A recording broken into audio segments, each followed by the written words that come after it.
Hello everyone. So మీలో చాలామందికి glycemic index అంటే తెలుసు.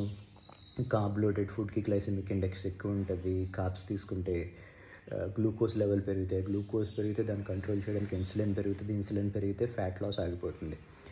ఫ్యాట్ లాస్ జరిగేది ఇన్సులిన్ లెవెల్స్ తక్కువ ఉన్నప్పుడు. మన బాడీ ఫ్యాట్ని కన్స్యూమ్ చేసుకుని ఫ్యాట్ని తిని బతికేది ఇన్సులిన్ లెవెల్స్ తక్కువ ఉన్నప్పుడు.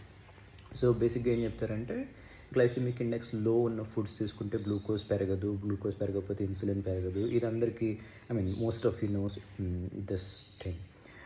బట్ ఇప్పుడు నేను చెప్పేది ఏంటంటే, ఇన్సులిన్ ఇండెక్స్ అని ఇంకోటి ఉంది.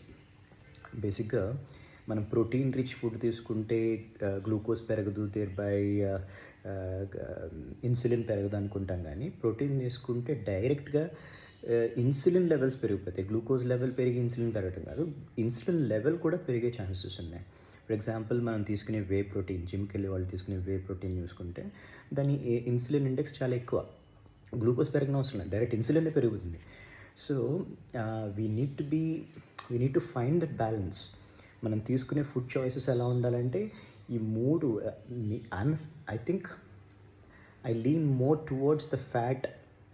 మీరు తినే ఫుడ్లో ఫ్యాట్ కంటెంట్ కూడా, ఫ్యాట్ అంటే బూతల్లో చూడకండి, ఫ్యాట్ కంటెంట్ కూడా ఎక్కువగా ఉండేలా చూసుకోండి. బేసిక్గా ఈ కార్బ్స్, ప్రోటీన్ అండ్ ఫ్యాట్, ఈ కంటెంట్ ఈ రైట్ ప్రపోర్షన్లో డిస్ట్రిబ్యూట్ అయ్యేలా చూసుకుంటే గ్లైసెమిక్ ఇండెక్స్ గ్లైసెమిక్ ఇండెక్స్ ఎక్కువ ఉండదు, అలాగే ఇన్సులిన్ లెవెల్స్ కూడా పెరగవు. So find that balance.